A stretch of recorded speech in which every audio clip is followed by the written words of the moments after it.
estamos entrando no programa Sexto Sentido, um programa onde espiritualidade é cultura. E cultura que espiritualiza, né, Cris? Principalmente aqui no Futuro Natural, onde Geraldo Medeiros é terapeuta e biólogo e tem um trabalho belíssimo.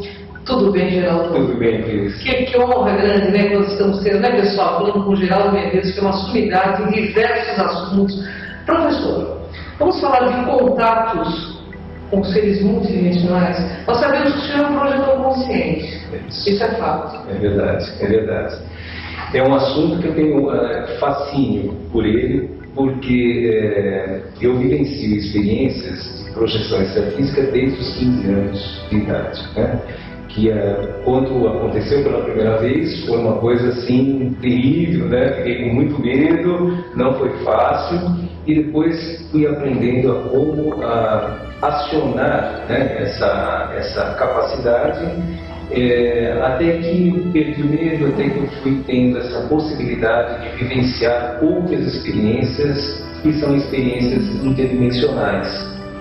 Nessas idas e vindas, eu consegui ter contato com consciências, e a partir daí comecei a mapear, a criar toda uma tipologia de consciências que é super interessante. Então vamos falar sobre isso, né? Como que são essas consciências, como a sua relação com essas consciências e o que elas trazem para a nossa humanidade. Eu tenho certeza que, falando em Geraldo Medeiros, está trazendo muita consciência para nós. Vamos aprender com você hoje, Geraldo. Vamos lá. Nós temos consciências que são das mais variadas, né? Consciências que seguem uma tipologia ampla. São consciências, uma delas, por exemplo, são constituintes da nossa própria fauna, da nossa parafauna, né? A nossa parafauna, existe aí consciências que estão num estado embrionário, estão se desenvolvendo, né? Porém elas não têm uma forma específica, mas estão muito próximas do físico, muito próximas do físico. Então essas consciências se manifestam entre a gente e estão aí por todo lado. Então são consciências que estão tentando aprender, mas ainda num estado muito embrionário. Existem consciências que são consciências espectrais. Elas, a gente chama de tipo E, porque assim, E de espectral, porque elas não têm consciência total da sua própria existência. Então elas simulam, né, o comportamento do meio onde elas estão. Isso é uma coisa interessante. Então, se elas estão no meio de humanos, elas então vão mimetizar aquele comportamento. Se estão no meio de animais, elas mimetizam aquele comportamento. Se estão em outro meio qualquer, e sempre a relação é do extrafísico ou do parafísico com o físico. Eles conseguem, de alguma forma, se interpenetrar, se interrelacionarem, copiando, né, esse comportamento dependendo do meio. E existem consciências que já começam a ter um pouco mais de claridade mental, né, de luz mental, que é o processo do intelecto, né? E aí é que começa a coisa, né? O comparativo de uma consciência que tem intelecto e de uma que não tem intelecto, é muito clara a diferença. Consciências que têm um conhecimento vasto, normalmente conseguem se comunicar através da sensação. Elas não usam linguagem. Então, a linguagem é uma coisa extremamente arcaica, porque ela não passa informação. A linguagem não passa informação. O que passa é a sensação. E o indivíduo que não está nesse estágio ainda necessita da comunicação linear ainda, a escrita, a fala e etc. Se nós pegarmos uma consciência que já atingiu um grau importante de intelecto, né, e uma consciência que ainda se comunica através da fala, como nós, né, nós vamos ter uma diferença gigantesca. Nós vamos perceber que nós não somos consciências ainda autônomas. Nós dependemos de aprender, né, para nos tornarmos consciências autônomas. Nós somos basicamente formas de pensamento que Nossa, que interessante, porque eu entendi, então a linguagem para esses seres é uma linguagem universal que seria o pensamento. Exatamente, a sensação. Então, por exemplo, quando eles se comunicam, um em relação ao outro, quando eles se comunicam, eles passam a sensação. E essa comunicação é completa. Então, se eu passo, digamos que eu tenho essa capacidade toda, estou longe ainda, né? Mas eu tenho essa capacidade de comunicação como consciência, que não necessita mais de forma totalmente, realmente intelectualizada, e eu vou me comunicar com uma outra consciência assim, com a mesma capacidade, eu transmito a minha sensação para ela e ela traduz a minha sensação em imagens. Olha que interessante, né? E essas sensações não dá para a pessoa usar máscara, né, professor? Exatamente. Olha que interessante, né? Agora, o que é interessante também, que é uma coisa importante, nós podemos aprender a fazer isso. Nós aprendemos a utilizar a nossa sensação e nós já fazemos isso e não temos consciência. Nossa, professor, que interessante. É uma coisa muito importante. Então, uma consciência, ela se funde à outra e transmite a informação por sensação.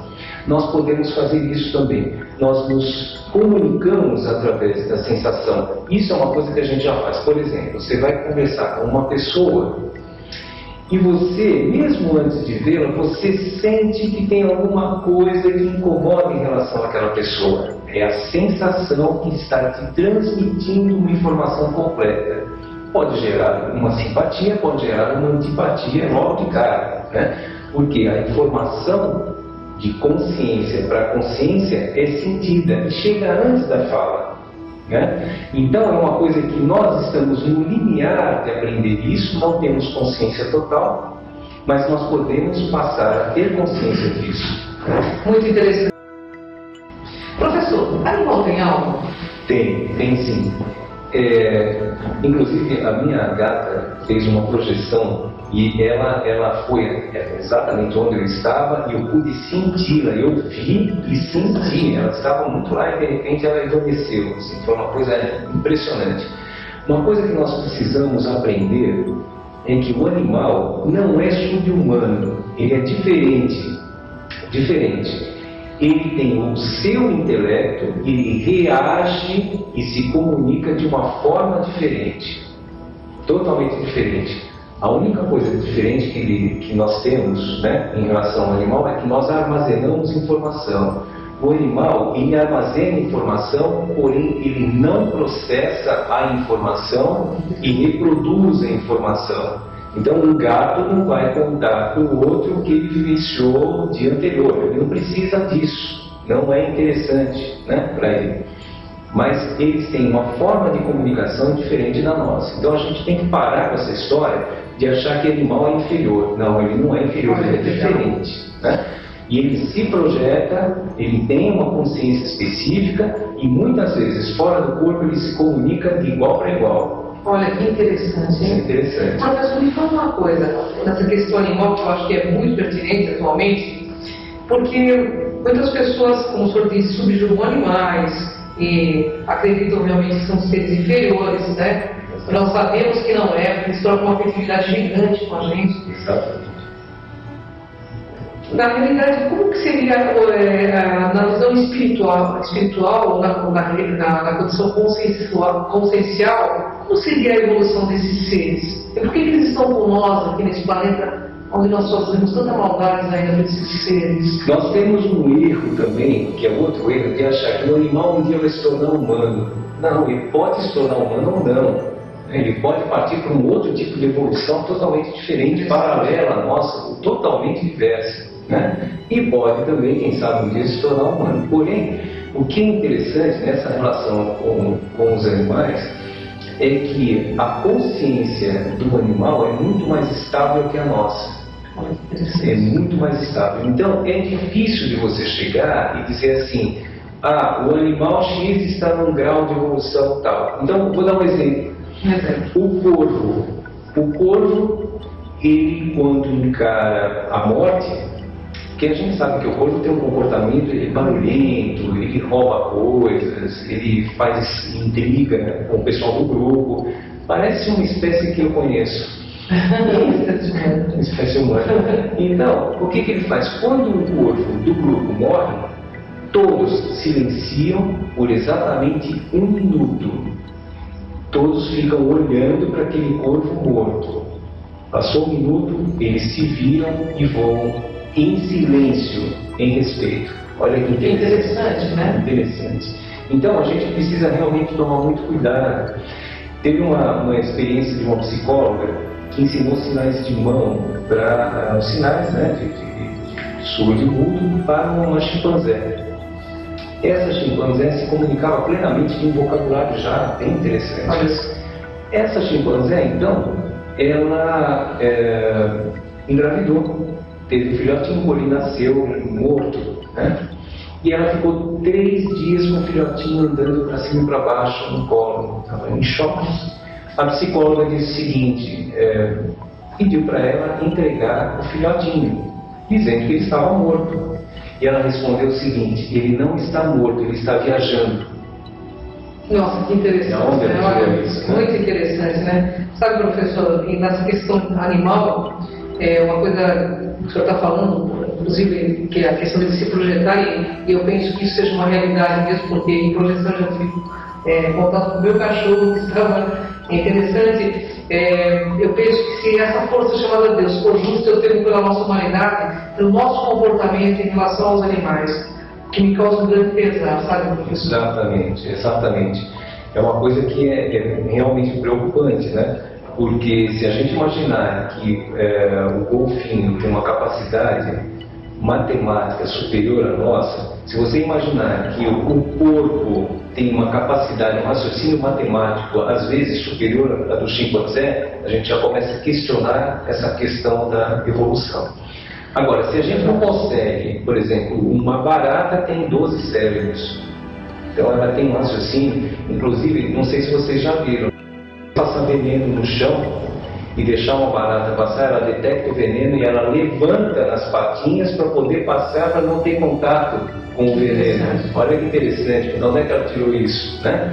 Então nós temos que pensar o seguinte, se nós não conseguimos entender espécies que supostamente dizemos que são subhumanas, né? Como é que nós queremos entender consciências? Né? Consciências que são superiores, consciências que vêm nos trazer informação. Então a gente tem que começar a entender primeiro o próximo, né? Tentar se comunicar, né, com gente que está do seu lado e também tentar entender que o animal tem a sua forma de comunicação, procurar entendê-lo também. Que maravilhoso, né? Olha, aqui eu ficaria uma noite inteira gravando e ficaria mais uma semana aqui, porque, gente, é muito gostoso estar aqui com o professor Geraldo. Professor, nós estamos falando de projeção da consciência, então, na realidade, os animais se projetam e são os nossos irmãos, então, de evolução, de caminhada. Exatamente. São consciências diferentes e não seguem uma linha, né, uma linha de evolução. Eles podem partir para um outro tipo de evolução totalmente diferente. Então, vamos tomar cuidado com conceitos fechados, né? Esses conceitos fechados limitam demais. Né? Professor, essas suas considerações finais para o nosso internauta, uma mensagem aí, porque o senhor já deu várias mensagens belíssimas, mas eu gostaria que tivesse mais uma em relação a essa questão de humano, animal-humano, humano-animal, como é que é? Primeiro, procure entender que a projeção extrafísica é uma realidade. Basta você procurar, aprender, fazer e explorar um pouquinho mais. Não tem nada de místico, não tem nada de religião. Estude, compre livros, estude. Segundo ponto, procure entender que o animal é um ser e é uma consciência. Essa consciência é diferente da sua. Então não tente impor o seu conhecimento, caso contrário, sobre um animal, caso contrário, nós estaríamos violando, né, o conceito primordial da evolução em si, que é justamente propor conhecimento, nunca impor. E o terceiro ponto, gente, sejam felizes, é o mais importante. É isso aí. Gente, até o próximo Sexto Sentido aqui com essa sumidade maravilhosa que é Geraldo Medeiros. Nossa, muito obrigado, viu, professor? Muito obrigado por isso. Obrigada a ela.